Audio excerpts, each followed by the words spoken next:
prostrando, o reverenciava, dizendo: Senhor, seja generoso para comigo, e tudo te pagarei. Lê o verso 29.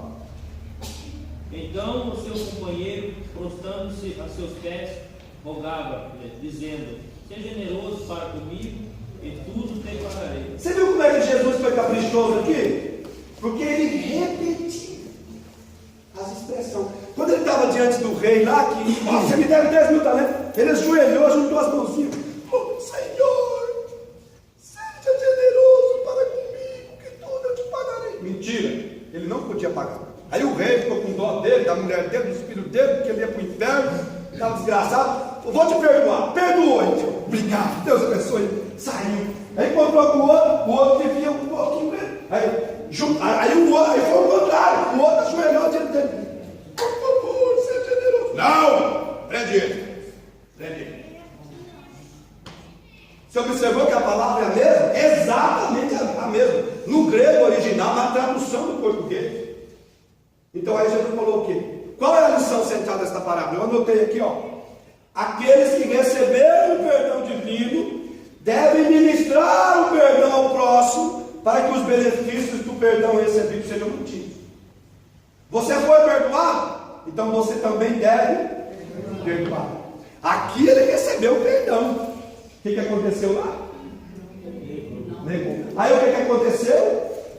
A dívida dele botou tudo. Fala para o seu irmão, lembra da sua dívida?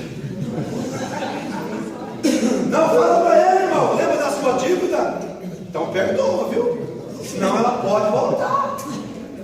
E tem cliente que ainda fala assim. Então aqui está a lição central. Aí o que acontece, ó?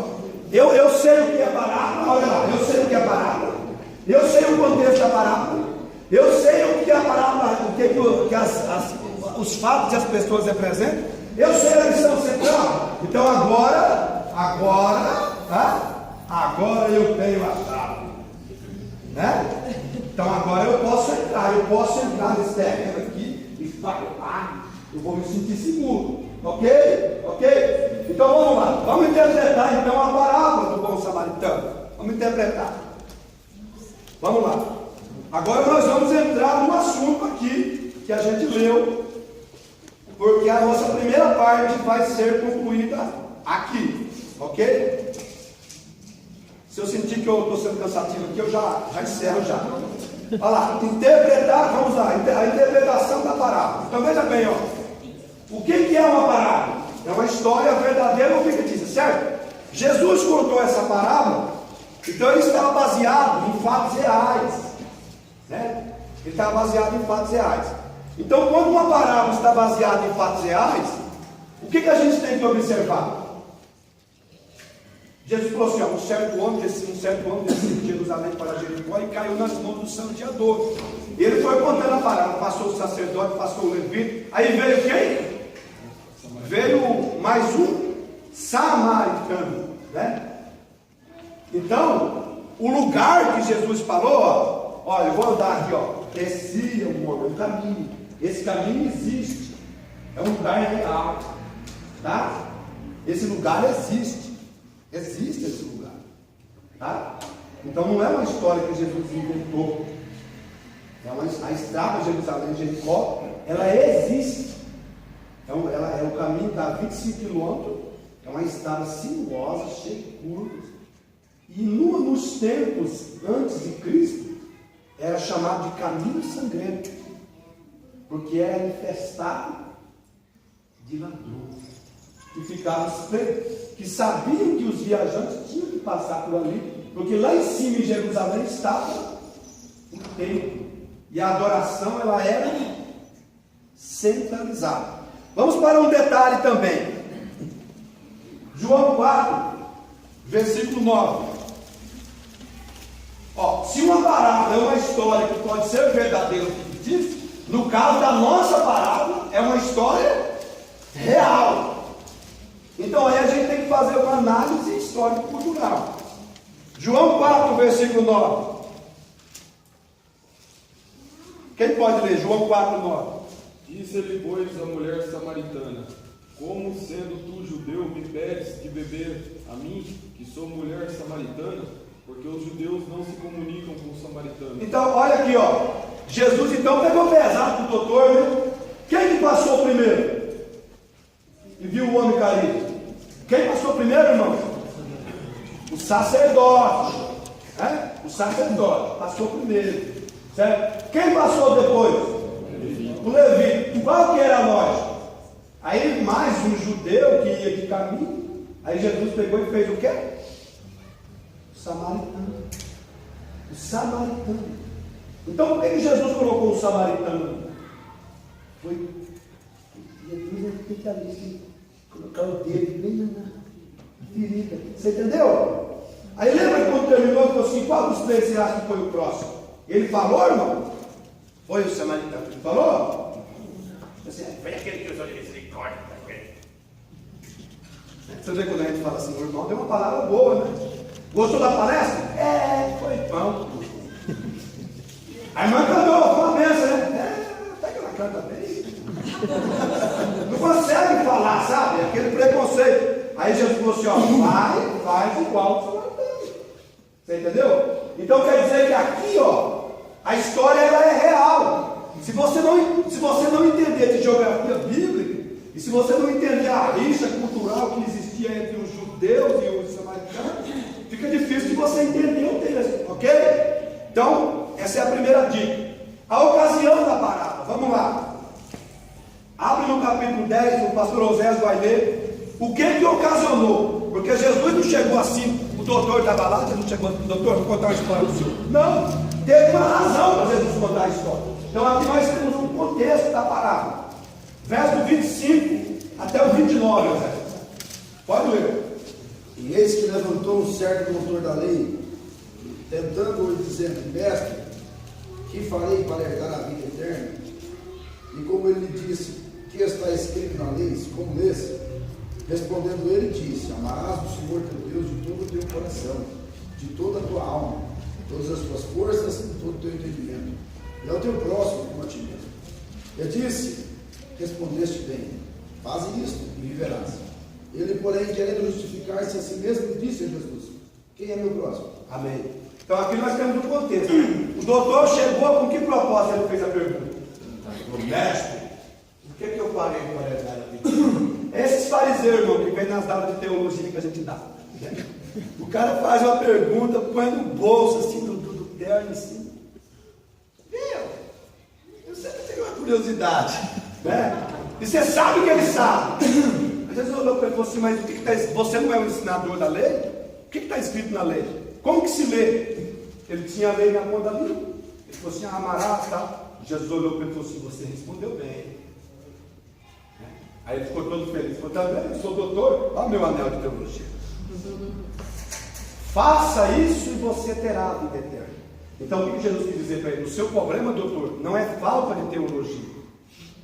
O que está faltando para você ter a vida eterna é você viver o que você prega. Aí Jesus, ó, e ele tinha dito que tinha que amar a Deus e o próximo como a ele mesmo. Aí o cutucão que Jesus deu nele foi tão dolorido. Qual que era a intenção dele? Fazer apenas uma pergunta. Mas só que Jesus cutucou ele de um jeito que ele quis se justificar. E quem é o meu próximo? Isso já falava tudo, né? Isso já falava o quê? Que tinha umas pessoas que eram: meu próximo, não meu próximo. Meu próximo, não meu próximo. Meu próximo. Eu tenho que amar, não precisa amar. Tenho que amar, não precisa amar. Tenho que amar. Né? Quem é meu próximo? Foi a pergunta. Aí observa o versículo 30. E responde, quer dizer que para responder a pergunta, foi que Jesus contou. Para responder a pergunta. Se ele não tivesse feito a pergunta, Jesus não teria contado a parábola. Ok? E tanto que depois que Jesus contou a história, qual foi a pergunta que Jesus fez para ele? Qual foi a pergunta que ele fez para Jesus aqui no contexto? Quem é o meu próximo? Jesus teve uma história e falou assim: o que você acha? Qual dos três que foi o próximo do homem que caiu na mão do salteador? Quer dizer que Jesus pegou aquela pergunta lá, pegou a passando e jogou no cara dele. Diga para mim que é aquele que usou de misericórdia. Jesus pegou a pá de novo, então, vai! Pega! Você entendeu? Ó, o contexto, dentro daquela regra que a gente aprendeu, está relacionado à conclusão aqui, ok? Então, o contexto está parado. Vamos lá, agora, daqui a pouco vamos fazer um esboço disso aqui. Agora vamos descobrir a linguagem representativa, né? Eu vou pedir que vocês repitam o que eu vou falar. Diga assim: a estrada de Jericó. Então a estrada de Jericó era chamada de caminho sangrento. Representa o quê? O mundo. Ela representa esse mundo aí, ó, onde as pessoas estão transitando. Ok? Os salteadores. Diga comigo, os salteadores. O que eles representam? Satanás e os demônios, os seus adeptos. Então os salteadores representam Satanás e seus adeptos. O viajante, diga comigo, o viajante. O que ele representa? O pecador. O pecador. Nós já estamos no estalagem. Eu acho que tem gente que ainda está querendo voltar, assistindo com o passado. Nós já estamos na estalagem, né? Aquele homem caído lá meio morto, ele é uma representação do pecador. Aí temos a estalagem, diga a estalagem. Que a estalagem representa o templo, né? O hospedeiro, diga o hospedeiro. Pastor Oséias, traz para ele tudo. O sacerdote e o levita, diga. Sacerdote e o levita. O que representa? A religião morta. Não é isso? É a religião morta. Porque ó, o homem está caído. O homem está caído. Meio morto. Aí veio o sacerdote. O que ele fez? Aí veio quem? O levita. O que ele fez? Pastoreou. O homem estava meio morto. Agora a religião dos dois está morta. Então, você vê que a igreja, então tem que tomar cuidado, senão eu vou ficar pior. Porque o mundo está meio morto, né? Agora tem muitas igrejas que estão mortas mesmo. Isso é muito forte. E o bom samaritano, o que ele representa? Representa o que, irmãos? Então descobrimos aqui, né? Descobrimos. E se eu perguntasse para vocês por que o bom samaritano representa Jesus? Alguém saberia me responder? Agora eu estou interrogando vocês mesmo. Os judeus não aceitaram isso, por isso que ele seria um bom samaritano. Alguém quer falar mais? Ele pagou a dívida. Muito bem, mano. Paga de tempo a sua colaboração. Vai pagar o resto. Tá certo, vai voltar. Olha lá. Então vamos achar a lição central agora? Leia o verso 37 da parábola.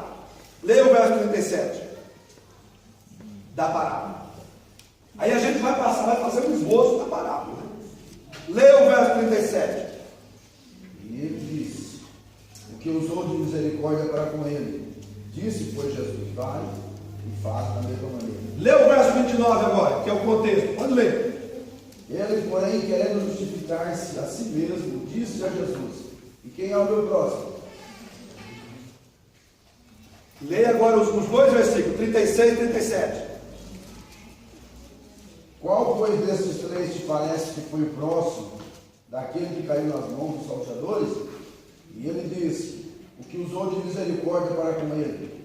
Disse, pois, Jesus: vai e faz da mesma maneira. Qual é a lição central dessa parábola? O doutor perguntou: e quem é meu próximo? Jesus contou a história e falou que era para ele fazer do jeito que o tal do samaritano fez. Qual é a lição central? Amar o próximo. Mas quem que é esse próximo? Ficou esquisita a sua lição central. Porque a pergunta é: quem é o meu próximo? E a história foi contada com um propósito principal, de mostrar quem é o nosso próximo. Então qual que é a lição central de toda essa história? A lição central é essa: o nosso próximo pode ser o seu irmão lá na congregação cristã do Brasil. Eu estou brincando. O que é o nosso próximo? O nosso próximo, irmão, sabe quem é? É qualquer pessoa que precisa da nossa ajuda. Porque, por exemplo, o samaritano, né? Ó, se o corintiano perdeu o paulistão com o palmeirense, ontem, um exemplo, estou trazendo para essa cultura para você entender. Ontem, aí hoje ele passa, o corintiano está caído meio morto. O que ele faz? Em cima, matar. Ó, Brasil e Argentina disputou a final da Copa do Mundo. Aí a Argentina ganhou a Copa do Mundo do Brasil na semana passada. Aí hoje o brasileiro vai passando com a amarelinha, o argentino está caído meio morto. O que ele faz? Acaba de matar. Porque a mulher mesmo falou para Jesus que eu nem. Como é que o senhor tem coragem de pedir água para mim? Sendo que eu sou samaritano, o senhor é um judeu. Então qual que era a tendência daquele samaritano passando?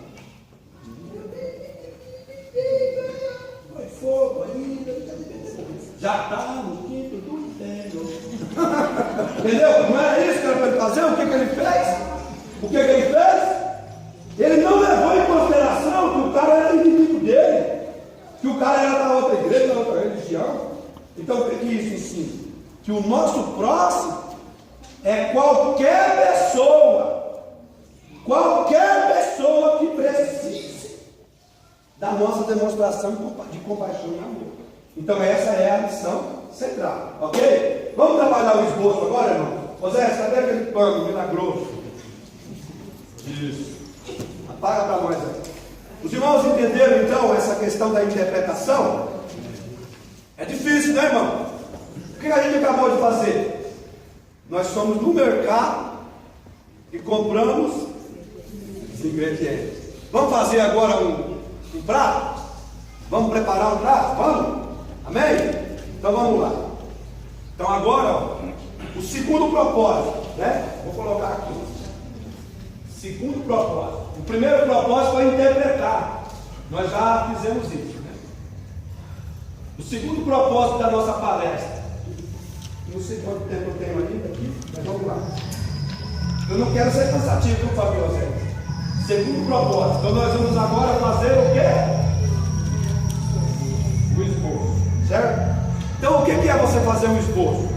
É você fazer uma anotação daquilo que é importante para você vir ao culto. Quem aqui que faz uma anotação, faz um esboço do que prega? Levanta a mão, vamos ver. O irmão aqui, mantenha a mão levantada, gente. A irmã lá. Só esses? Só esses? Então vamos lá, vou mostrar para vocês aqui, ó. O que a homilética ensina? A homilética ensina que existem 3 tipos de sermões, né? Por exemplo, ó, vou colocar aqui. Nós temos 3 tipos de sermões. Aí, quando você vai fazer um esboço, o sermão e o esboço são palavras equivalentes. O sermão e o esboço são palavras equivalentes. Então, existe o esboço temático, né? Existe o esboço temático, existe o esboço textual e existe o esboço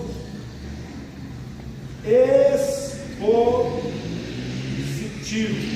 O esboço expositivo. O que é o esboço temático? É quando a pessoa lê só um versículo. Não é isso? E ela pega aquela parte do versículo e ministra uma mensagem em cima daquele tema. Então isso é o esboço temático. O que é o esboço textual? É quando a pessoa lê 2 textos comparativos, ou quando ela lê 3, 4 versículos, certo? E nós temos o esboço expositivo, que é o que a gente vai fazer. Por quê? Porque a gente, qual que é o texto que estamos trabalhando aqui? Uma parábola. Quantos versículos tem nossa parábola? Vocês já contaram? 25 ao 37, né? Deve ser 12 versículos, 13 versículos. É isso? Está contando aí, irmão? 12, né? Então nós vamos fazer um esboço, no caso, expositivo. Ó, pregador expositivo está meio raro, né? Sim ou não, pastor Zé? Sim ou não? Então a gente vê mais as pessoas pregar um sermão temático. E tem sermão, irmão, que não é temático, não é textual e nem expositivo. é sedativo. A gente escuta e dorme. Isso aí eu aprendi já. Tem todo tipo de sermão, ok? Cadê o pano, José? Está aqui, né? Ó, eu vou se apaga tudo, tá? Pode apagar, não, só essa parte, 3 tipos de sermão. Apaga para mim que eu vou escrever aí, presta atenção. Então, ó, como você vai preparar um esboço? Isso aqui é o lado humano, viu? Não vim ensinar vocês a pregar. Eu estou falando do lado humano da pregação. Então vamos lá. Como preparar? Porque a sensação de quem recebe uma palavra da parte de Deus para falar para a igreja é uma coisa muito estranha. Como é que aconteceu? A irmã se der e começa a ler a Bíblia, né? Num texto.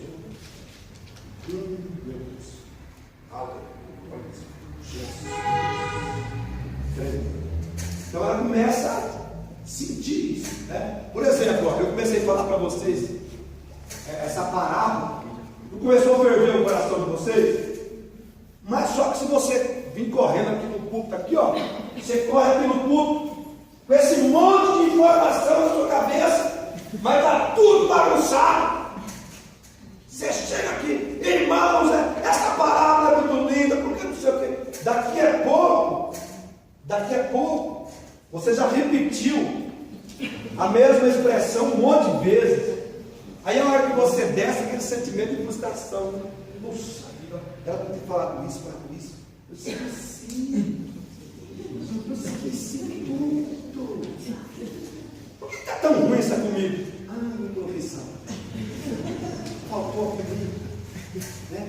Tinha que untar a frigideira com azeite para depois eu esqueci. Pegou o que eu estou falando para você? Então por que tem muitas pessoas que é contra o esboço, né? Não, é chato mesmo, o cara vai pregar lá, irmão, não, o esboço é antes, uma preparação que você faz, nós não pegamos aqui um monte de informação sobre a parábola, não está uma bagunça na nossa cabeça? Sim ou não, meu irmão? Sim. Então, o que nós vamos fazer? Vamos pegar e adotar aqui algumas regras, para a gente pegar e organizar isso. Quando você estuda, a gente estudou um texto, a gente estudou com um propósito, vamos interpretar o texto.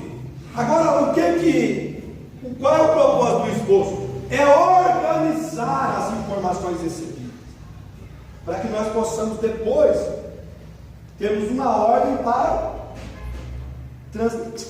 Por que às vezes a transmissão da mensagem não é legal?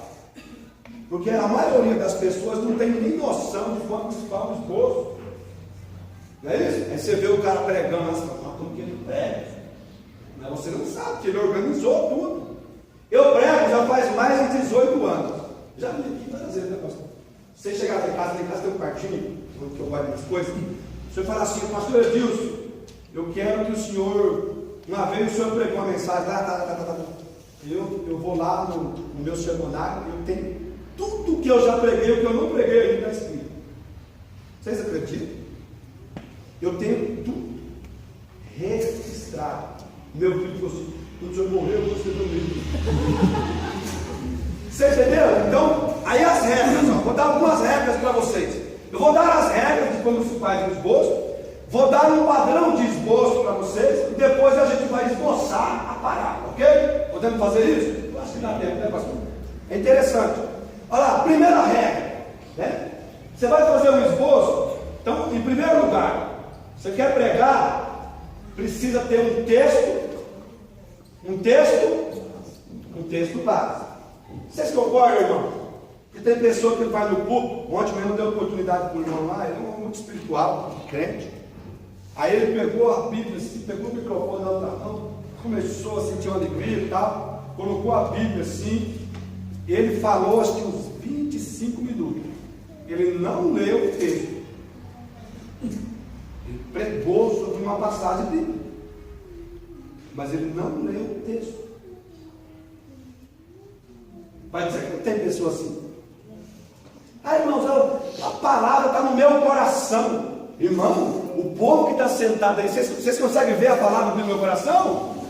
Vocês conseguem ver? Vocês estão vendo alguma coisa da palavra aí, irmão? Só que está falando aqui? Claro que não. Então a palavra está no meu coração, mas eu tenho que fazer o quê? Irmão, da paz do Senhor, estou muito feliz de estar aqui. Vamos abrir um texto. Qual foi a primeira coisa que eu fiz para fazer a palestra para vocês? Uma leitura.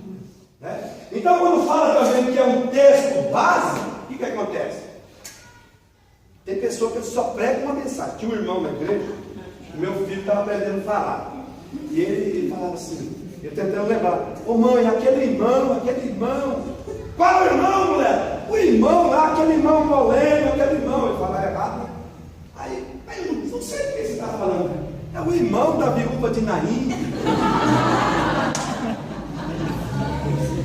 Você acha que ele falou aquilo? Por que os irmãos acham que ele falou que ele era o irmão da viúva de Naim? Porque ele só falava aquilo, né? Então, e tem aqueles caras assim, ó, eles mudam de texto, mas não mudam de mensagem. É ou não é? Tem pessoa que ele é tão preguiçoso, tão desorganizado, desculpa a expressão, né? Não é para começar a pegar no pé de vocês, tão relaxado, tão relaxo, que quando o pastor fala assim, vamos ouvir o fulano, hoje vai ser aquela mensagem. Jesus, dá uma nova revelação para ele e para mim também. Não é assim? Então, a primeira regra tem que ter um texto base, né? Segunda regra.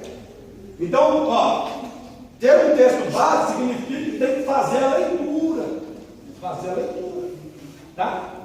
Fazer a leitura e falar sobre o texto lido, tá? Segundo, nós temos que fazer a introdução da mensagem. A organização é importante, é um comentário, né? Aqui, vou colocar aqui, um comentário. Você viu como é que o Oséias tem dó de mim? Você viu que ele falou para mim, que ele me deu a palavra aqui? Você tem 2 horas. Quem quer pegar 1 hora minha aqui para me falar? Eu empresto meia hora para você, não é fácil, não. Então essa é a questão, a organização, ela produz isso, você entendeu? Agora eu pergunto, quando a gente vai fazer um esboço, quando a gente vai pregar uma mensagem, qual é a parte mais importante da mensagem? Alguém sabe me dizer? A conclusão, irmão. A irmã acha que é a conclusão. Você acha que é a conclusão? Quem pode falar? O ponto central da mensagem. Não, na parábola, o mais importante é, na parábola, o ponto central, a lição central é importante. Mas você vai subir no púlpito para dar uma palavra para a igreja. O que é que faz a igreja desanimar com o pregador? Eu fico observando meus crentes. Pensa nos crentes terríveis, irmão, que não come batatinha ou ovo de jeito nenhum. Então o cara vai pregar, ele abre a Bíblia, o crente abre. Aí quando ele percebe que não vai sair nada, ele já põe a Bíblia no jogo. Ou então ele põe ela do lado. Ok? Por quê? Porque a parte mais importante do sermão é o comentário introdutivo. Ok? É o comentário introdutivo. Então você não pode fazer se você fizer uma introdução muito rápida, a pessoa não vai entender aonde você está querendo chegar. Vê que tem aquele sermão que é um mistério. Eles falam assim, o que ele quis dizer? Onde ele queria chegar? Meu Deus, eu não consigo. Você entendeu? Você entendeu? Entendeu? E também, se fizer uma introdução muito longa, o cara prega, e você fica olhando no relógio. Porque a introdução não é de barriga de ninguém, né? Você fica no relógio, aí fala assim, agora eu vou começar a pregar. Aí você fala, meu Deus. A bênção apostólica, Jesus. Então a introdução, irmão, ela tem que ser feita com o propósito para o qual ela existe. Qual é? Vocês lembram como é que eu introduzi a palestra? Vocês lembram? Eu coloquei aqui, introdução. Explicar, olha que eu coloquei aqui no meu esboço da palestra. Explicar os 3 propósitos dessa palestra. E aí você fica preocupado. Porque eu disse que a gente ia interpretar o texto Eu estou em qual propósito? Está vendo? Aquilo que eu propus no início está acontecendo. O meu comentário introdutivo, eu disse, vou mostrar a vocês o lado humano da pregação e vou fazer uma palestra com 3 propósitos. Nós estamos aqui. Então vocês estão comigo. Pode ver, ninguém foi no banheiro ainda. Tem muita gente que está achando interessante, eu tenho certeza. O que é isso? É quando você pega na mão da pessoa, me dá a mão aqui, meu filho. Levanta. Não fica com preguiça não, põe a Bíblia lá. Ó, e eu sou o palestrante, eu sou o ensinador, eu sou o pregador. Eu tenho que levar você comigo. Vamos voltar para o texto. Vamos lá. Você entendeu? Tem pessoa, pode sentar, obrigado. Estou perturbando. Tem pessoa que ele vai. Aí você vai com ele, né? Aí ele está aqui, ó. Aí de repente ele fala correndo. Então, irmão, como eu estava falando, e o ouvido falou, Jesus, cadê ele? Você entendeu? Então, você faz um comentário, explica, irmãos, ó, porque daí, quando você fizer um comentário introdutivo, o que vai acontecer com a igreja? Ela vai entender se a sua palavra é para liderança, se você vai exortar, se você vai consolar, se você vai edificar, se a sua palavra ela é evangelística, porque a igreja tem um comportamento, por exemplo, eu sou pecador, eu entrei na igreja e não vi nada. Então, se quem está pregando uma mensagem, ele lê o texto, ele na introdução ele faz entender que a mensagem é evangelística, né? Então a igreja vai ter um comportamento, não é verdade? Então eu vou vigiar, não vou dar glória, vou ficar. É verdade, pastor José? Então a introdução é muito importante. Agora tem pessoa que ele lê o texto e já passa para a conclusão. A gente não consegue acompanhar aí. Certo? Aí, depois você vai dar o tema para a mensagem. Né? O tema, o título. Eu nunca fiz isso. Então, não é uma regra. Mas a homilética ensina assim, você não precisa dar um tema, mas é a regra da homilética, né? Depois, ó, aí você vai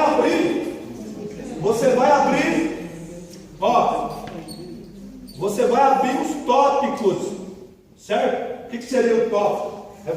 Porque, por exemplo, eu li o texto todo, então, o que seria o tópico? Seria eu fazer isso aqui, ó, o texto começa aqui, e o texto vai até lá, né? Então eu li o texto, aí eu dei um norte, eu dei uma direção para o que eu quero falar. Então aí eu vou pegar e vou abrir tópicos, pode ser 3, pode ser 4, pode ser 5. Eu vou dividir esse terreno do texto que li, já que o meu sermão é expositivo. Então eu vou pegar, vou abrir um tópico, depois eu vou abrir outro, depois eu vou abrir outro, depois eu vou abrir outro, depois eu vou concluir. Então aí quem está me ouvindo